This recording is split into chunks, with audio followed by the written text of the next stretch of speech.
So all my people out there who watch anime, do y'all remember what the first show you watched was? Not like the first show you ever saw, like we all knew Dragon Ball and Naruto were a thing growing up. I'm talking about the first show you ever really sat down and watched. I remember for me, it was Fairy Tail. I saw it back at the tail end of middle school, and I kept watching it well into my freshman year of high school. And after a while, I decided I'd had enough show. I was a big boy who needed a show for big boys. So I branched out. I started looking for a show with action, with real stakes, where people died. I wanted suspense. I wanted a romance where the main characters didn't take 500 episodes to get together. And with all that in mind, the first show that was recommended to me was Sword Art Online. A show with an interesting enough premise. 10,000 people are trapped in a video game. They have to beat the game to escape it, and if they die in the game, they die in real life. Now, I don't tell this to just anyone, but you seem kinda cool. So I'll let you in on a little secret. At the time, it blew my mind. And in reality, I think I saw it at the perfect time. Because when it comes down to it, I think the best thing about the first season is that it can help young, little weeblets determine what they like and what they don't like. Now let's get something out of the way. I'm not going to spend this whole video telling you that Sword Art Online is the worst thing ever created, and that you're wrong if you enjoy it. I think it's an aggressively average show, and if you like it a lot more than me, that's okay. There's nothing wrong with that, and as I said, I think Sword Art Online is a show that serves a very important purpose, and one that it does very well. It gives new anime fans a little taste of everything that serves as a solid introduction to the medium that they can use to determine if they want more or less action, comedy, romance, isekai, etc. And I think that's also one of the reasons Sword Art Online ran into trouble.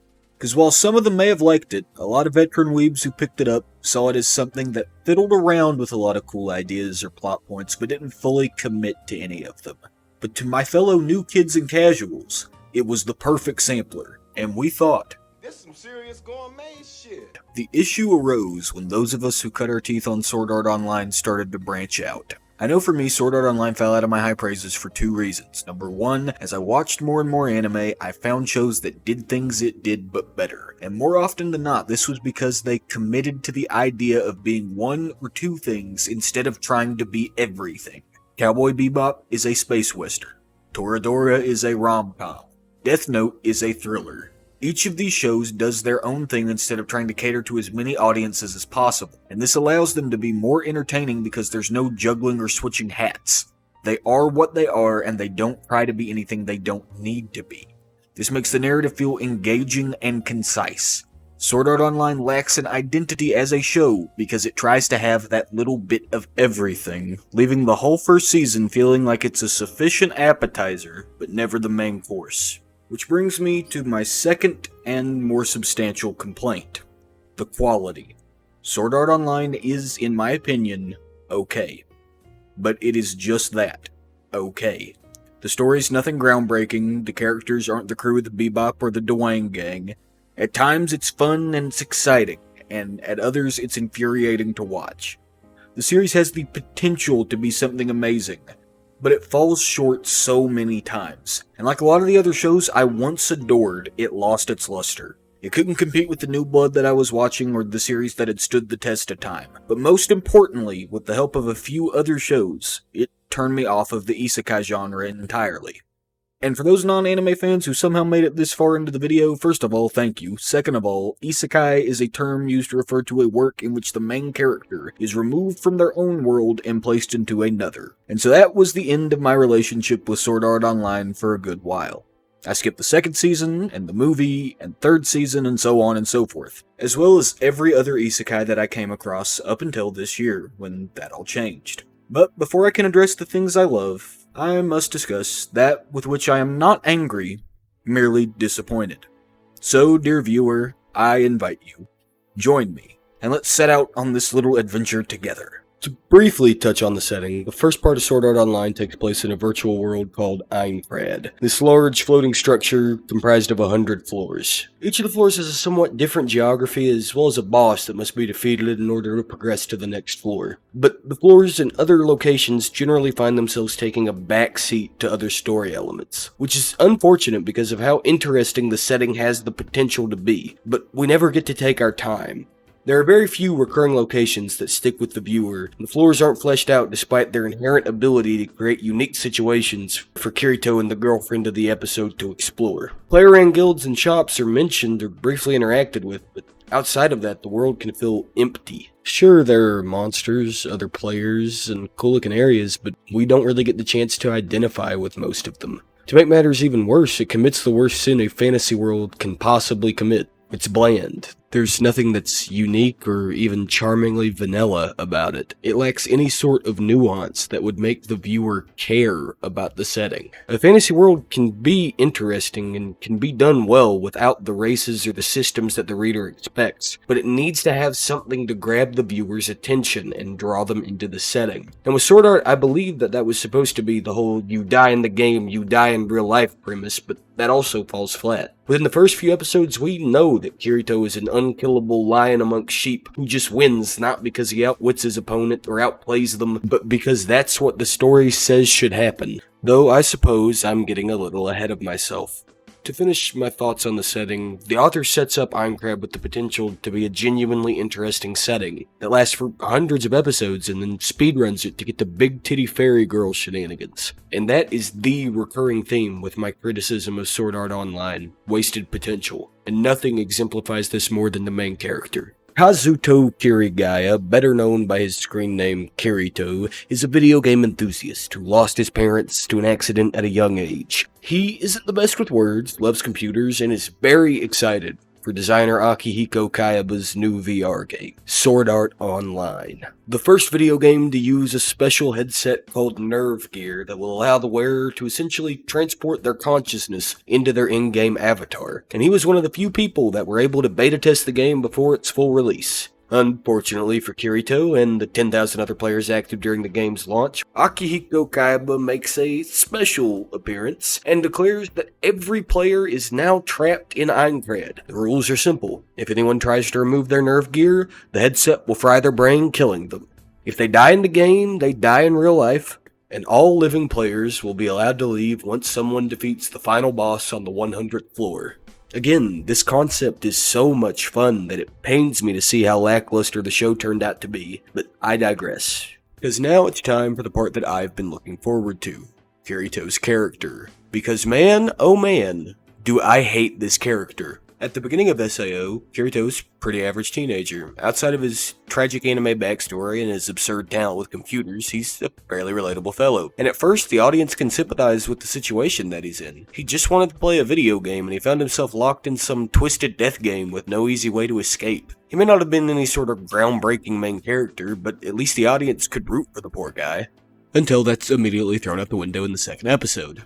Now, it had been years since I had watched SAO, so I went back to watch a few episodes as a refresher, and I have to say, at first it was a nostalgia trip. For a brief moment, I was 15 again. I saw the same potential I had seen all those years before, and I sat and I savored it. For a moment, I entertained the possibility that the show could be better than I remembered, and then a few questionable things started to happen. For the uninitiated, at the time of the second episode, the players have been stuck in the game for an entire month. 2,000 of the 10,000 people have died, and nobody has cleared the first floor. So this blue-haired dude starts talking, and he's like, hey guys, why don't we try working together? And everybody's on board until this cunt comes in, and he's all like, the beta testers are the problem, they haven't been helping us new players, and they should give us all their stuff. Now, as a beta tester, this throws our hero off, and he almost admits to being a beta tester, but then the show realizes he's getting dangerously close to showing character development, so my main man Igil steps in, and he's all like, the beta testers have literally been giving out this free guide to the entire game up until the point that was cleared in the beta, and this seems to shut the Redditors down. Kirito partners up with a random girl named Asuna. They share this adorable little scene where he reminds her that you can actually put things on your food to make them taste better. Ain't that wacky, Josuke? And with all the prep work done, the gang sets out to slay the first floor's boss, a giant kobold. This scene is the first of many to break my immersion. The fight begins and everything's going well at first until the boss whips out a weapon that's totally different from the one it had in the beta and sends Leader Man to the Shadow Realm. Leader Man then refuses to accept a health potion from Kirito that would have saved him for absolutely no reason whatsoever, and we all weep many tears for the flat character that we knew for 10 minutes. Kirito and the gang kill the big lizard, and for a moment all seems well, until Cuckboy shows back up and decides to make a scene. He accuses Kirito of being a beta tester and allowing Leader Man to die. Asuna and Igil try to defend him, and it looks like he may be able to win over the crowd. In fact, I'd say he could have done so quite easily. He could explain that he tried to warn Leader Man, that he attempted to heal him, and that the boss they were forced to fight had an entirely different final phase from the one in the beta. Instead, he takes the most logical route and puts on the black trench coat he just got from last hitting the boss, cackles like a supervillain, and explains that he's just the best gamer man to ever game, and the other players and even the ex-beta testers are weak little pussy boys who could never game harder than he does. And when I saw this scene for the first time in half a decade, I was speechless. I get that Kirito is a loner who goes at the game by himself, but he gains nothing from this display. All he does is turn the entire raid group against him. He openly accepts their disdain and walks away with his head held high. I think this was done to try and solidify him as an edgy anti-hero, but this doesn't mark any sort of permanent character change. He goes right back to helping whoever comes his way in the very next episode. He gives Asuna this little impromptu speech about getting stronger, and then leaves her right there even though she seems completely unfazed that he just turned into Dio and told everyone how useless they are. This little outburst is out of line with the way we've seen Kirito portrayed up until now, and it's also out of line with the way we see him portrayed for the rest of the show. Which is a shame, because he could have had such an interesting character arc if he committed to being the lone anti-hero or perhaps even the villain. But instead he goes from 100 back to 0, and the third episode begins with him receiving a toast from a party of adventurers who he had saved out in the wild. And if you think that the momentary lapse of sanity from the previous episode made him an unlikable prick, you've only seen the tip of the iceberg. Those players he saved invite him to join their guild, an invitation that he accepts despite making a point of lying about his level because Josuke, why does he lie about the level again? Okay, hear me out. We learned from the guildmaster that they're all around level 20, Kirito's level 40. We also learned that to join the raid party that's out there fighting the bosses and exploring the floors, a player must be at least level 30. The raiding party is a pretty large group of players, so if 30 is the bare minimum level to join, we can safely assume that some of the players in the raiding party must be above level 30. So why is exceeding the level by a margin of 10 such a big deal that Kirito needs to hide it from his allies? Does a gap of that size indicate that he was a beta tester? Would these players even care if they knew he was a beta tester? They were just showering him in praise for saving them all, so is the stigma against beta testers so harsh that simply being a beta tester would invalidate his actions? We later learned that Sachi, one of the players in the guild, was aware of his level and did not care that he was so strong. And that isn't even my main problem with Kirito in this episode, but it does tie directly into it. Later in the episode, we join Kirito and the gang as they explore a fairly high-level dungeon. One of the players comes across a secret door that leads into a room with a chest. Kirito immediately recognizes that it's a trap, yet the only attempt that he makes to stop his friends from springing the trap is shouting, "No, wait!" once they are already in the room and in the process of opening the chest. Everyone except Kirito dies in a scene that's supposed to be an emotional moment in which the viewer sympathizes with our protagonist's loss. But Kirito doesn't seem like the protagonist here, and he doesn't seem like we should feel sorry for him. Because of the way that the scene is presented, it appears that he barely makes any effort to save his friends. He doesn't stop them at the door, he doesn't try to communicate with them outside of the aforementioned "no, wait," and he refuses to explain how he knows that this room is a trap. This whole scene makes him come across not as the tragic hero of the story, but as a guy who just let all of his friends die because he was afraid that they might not like him anymore if they knew who he really was. And again, this barely affects him. Sure, it leaves him even more of a loner who refuses to join any guilds, but after a genuinely touching scene that might be my favorite in the series in which he receives Sachi's final message, he goes right back to smiling and offering a helping hand like nothing happened. Those are only a handful of his bigger shortcomings. Trust me, there are plenty more, but this video's already getting a little too long. He's given all the tools that he needs to develop as an interesting character, but he remains almost completely static. And as the story progresses, it becomes so frustrating to watch him fail time and time again to grow. I think that the best word I can use to describe Kirito is boring. He lacks the qualities that make so many other protagonists fun to follow, and at the end of the day, he's uncompelling, uninteresting, and would have made a far better side character. But because the spotlight is always so tightly bound to him, we don't get to see the characters that seem like they might actually be fun to follow. He's not funny, he isn't charismatic, he doesn't stand out. And the only reason we have to root for him is the fact that most of the series' villains are either emotionless, lifeless AI, are such irredeemable, purely evil bastards that he's automatically the guy we should root for by comparison. When we, as viewers, are watching somebody fight giant monsters, unrepentant thieves, psychotic murderers, it's so easy to look at them and say that's the good guy, despite what a poor protagonist they may be. Kirito could have been something exceptional, but the focus of his character drifted away from the complexity that it could have had, and settled on how smart and strong and badass he is, and it makes his character come across as empty. Like so many other aspects of the show, he falls short of what he could have been. And speaking of the villains, that is another department in which Sword Art Online is sorely lacked. The majority of the villains are just objectively evil, and have little or no motivation to speak of. The few villains that do have some characterization are uncompelling. In the first half, one could argue that Akihiko Kayaba is the series' main villain, and it's a fairly big reveal when on the 75th floor, Kirito figures out that he's been hiding among the players in secret the entire time. As a result of this, Kayaba makes him an offer. Fight me one-on-one, right here, right now, no cheats, no god mode, no strings attached. And should you win, I'll end the game and let everybody wake back up right now. Now fellas, I'm gonna warn you, this may come across as a pretty big surprise, but Kirito wins. And so he and Asuna take a second to talk to Kayaba as the game shuts down. And when they finally get to ask him, why? Why did you do this? He goes on about his dream of his Iron Castle, Aincrad. But then he says that it's been so long that he can't recall why he did it. This whole revelation is actually pretty well done, but the problem is, it feels a little tone deaf. This whole conversation feels existential, maybe even a tad nihilistic, and I enjoy it a lot. The problem is the show itself doesn't echo these themes, so as much as it should be this beautiful moment of catharsis, it just feels like something's missing. I would argue that Kayaba is by far the best villain in the entire first season. He's got this depth about him that the others just don't have. But unfortunately, if we backtrack just a little, I think that Kirito's fight with Kayaba exemplifies everything wrong with the action scenes in this show.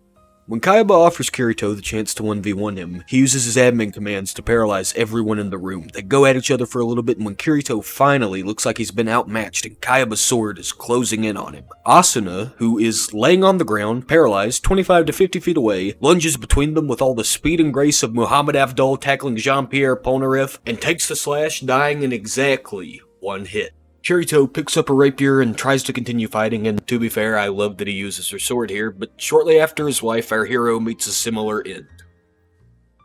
Only to say pass, rematerialize, stab Kayaba, and win the entire game. Now normally, local man too angry to die is my favorite trope. You guys know the gang I'm talking about. We got Doom Guy, Guts, Goblin Slayer, Darth Maul, Grimlock. I almost always enjoy seeing this character archetype, but I think as it's used in Sword Art Online, it doesn't work. All those characters that I mentioned exist in a world where there are magical, mystical things, so it's not that big of a stretch to think that they could be driven forward by this supernatural, inhuman anger. But Kirito exists in a world governed solely by numbers, and this is the first time that we've seen this theme of human willpower surpassing the cold logic of the virtual world he exists in. This results in a scene that conveys the feeling of a cheap Deus Ex Machina rather than a moment of triumph. It's so out of place, and in truth, I wish it wasn't.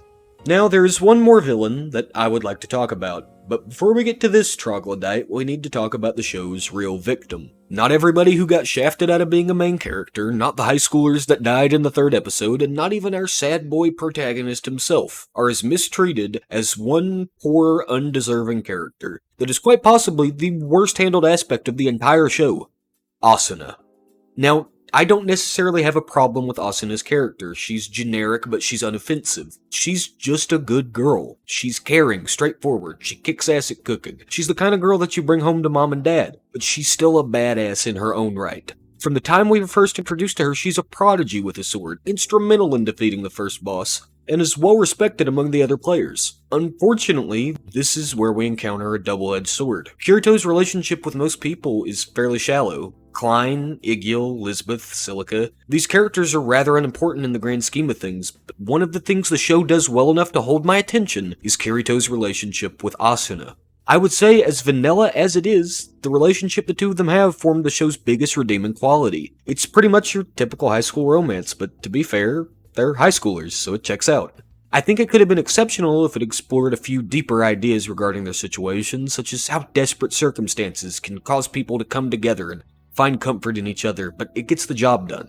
It's fun, it's cute, and the viewer wants them to live happily ever after. They even freeload a little ghost AI daughter thingy who must be protected at all costs. Unfortunately, it comes at a detriment to Asuna's character. He may have taught her to lighten up, and she may have allowed him to feel some security, but we see their dynamic change. Asuna's no longer Kirito's equal.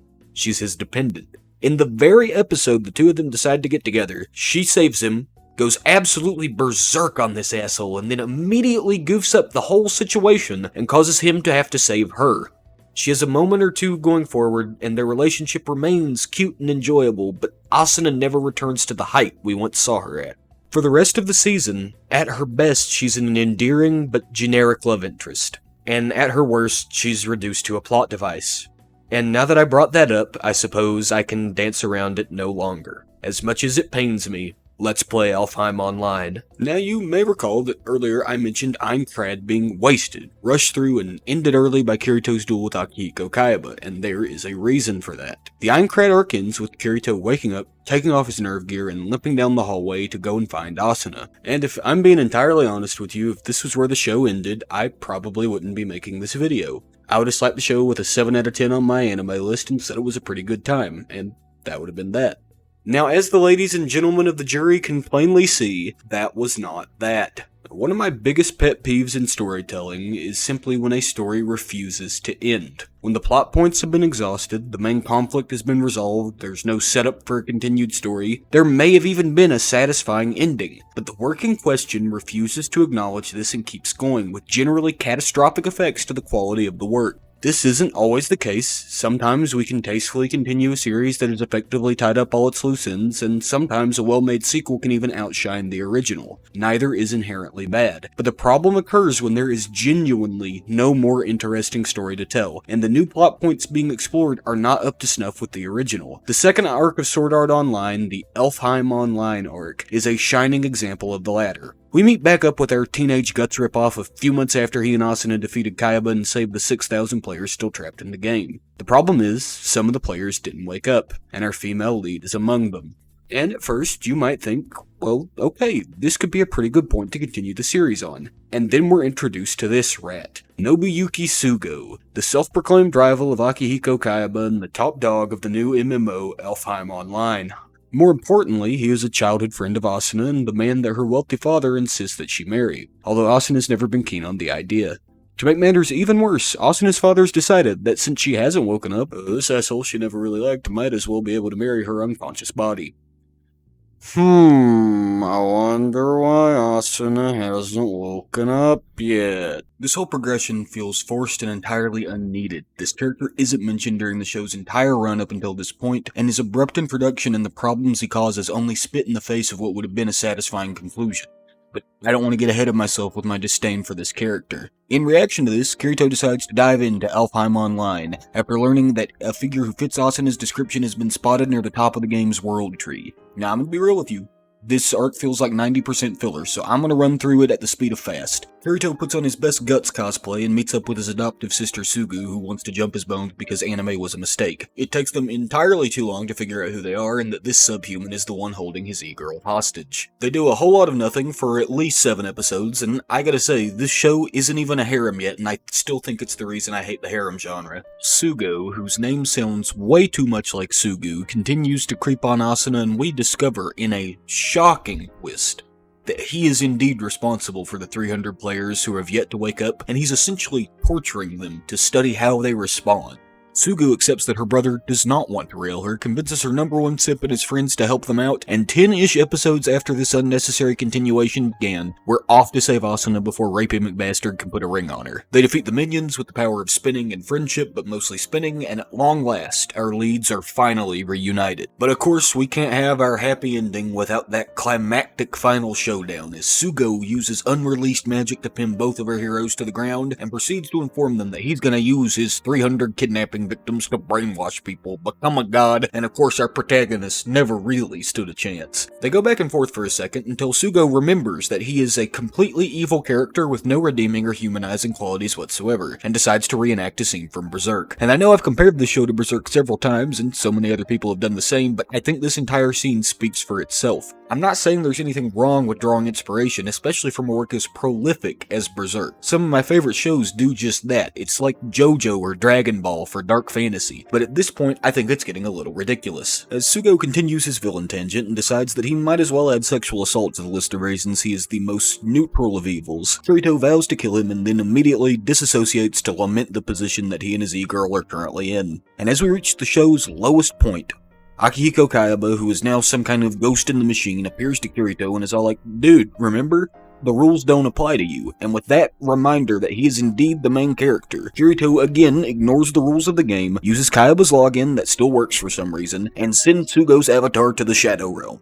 Kirito and Asuna embrace, resolve that it's finally over, and proceed to log out of the game as Kirito rushes over to the hospital to see his lady at long last. Their reunion, however, receives one final delay as Kirito is blindsided by Sugo, who at this point is very angry and has lost 100% of the marbles. As Sugo attempts to kill him with a knife, our hero, who should probably still be recovering from that whole not moving for 3 years thing, but hey, I'll give him a pass, manages to wrestle the knife away from Sugo and finally brings it to his neck. And at this point, I was cheering him on. I was out for blood after everything this rat had done, and I felt no sympathy for this character whatsoever. And the show was hyping me up. Kirito's breathing was ragged and heavy. They were playing a flashback montage of all the reprehensible things Sugo had done. He had lost control and was about to reap the harvest he had sown. So imagine my disappointment when Kirito completely disregards his promise to kill him, throws the knife to the side, and walks away. Not only does Sugo lack any manner of humanizing qualities, he's a kidnapper, a thief, an attempted murderer, an attempted rapist, and he's still a threat. He is literally in the parking lot of the hospital with the same knife he just tried to kill Kirito with. He still has power, he has money, he can hire lawyers, he can manipulate the data to tell almost whatever story he wants, and yet Kirito just walks away.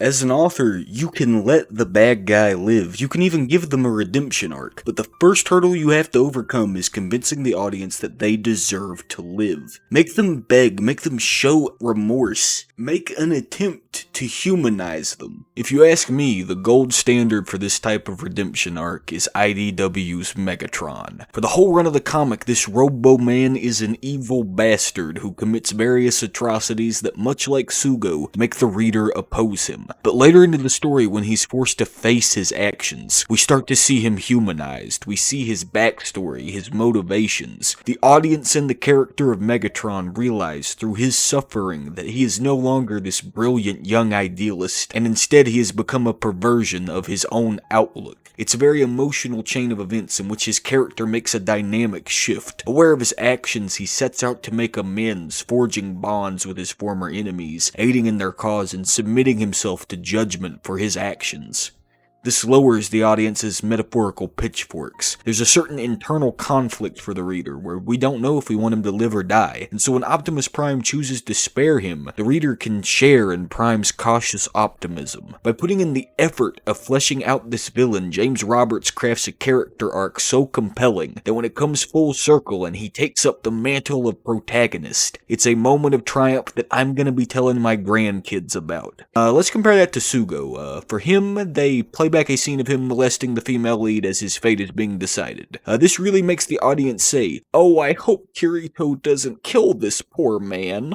Sparing Sugo doesn't make Kirito feel benevolent or merciful or even enigmatic. It just feels cheap, as if the only purpose of this scene is to get it across that our hero was no killer. But he's killed people before this point, so that moment has long passed. This is beyond a dissatisfying ending to this arc. It's like if at the end of the first act of Return of the Jedi, Princess Leia walks up to Jabba the Hutt and instead of going all Godfather on his ass, she's just like, I think you've learned your lesson. I'm gonna let you off with a warning. Aside from Asuna's treatment in the latter half of the series, this scene is my least favorite aspect of the entire show. And speaking of Asuna, let's address that elephant in the room. When we were introduced to Asuna in the first half of the show, she began reclusive and unsure of herself, but developed into a competent, powerful person. Her personality does soften and she becomes a much kinder person as she and Kirito build their relationship. And as much as she comes to depend on him in the final days they spent in Aincrad, she never comes across as being unable to stand on her own. In Alfheim Online, this is all thrown out the window. Now let me be clear, I have no problem with the guy rescuing the girl or vice versa. My issue comes with the length of time and the extent to which Asuna is rendered a damsel in distress. Outside of one escape attempt that results in another attempted sexual assault, which I'm told becomes a recurring theme in later seasons, she is forced to sit and wait for Kirito to come and save her for 10 episodes. And she never gets a final jab at Sugo. She does not get her revenge, she is simply left to watch Kirito take it for her. I could perhaps forgive this aspect of the show if Asuna had been framed as a Princess Peach type character, but this is simply not how she is characterized, and it results in the feeling that her character was wasted through this show's unnecessary second arc.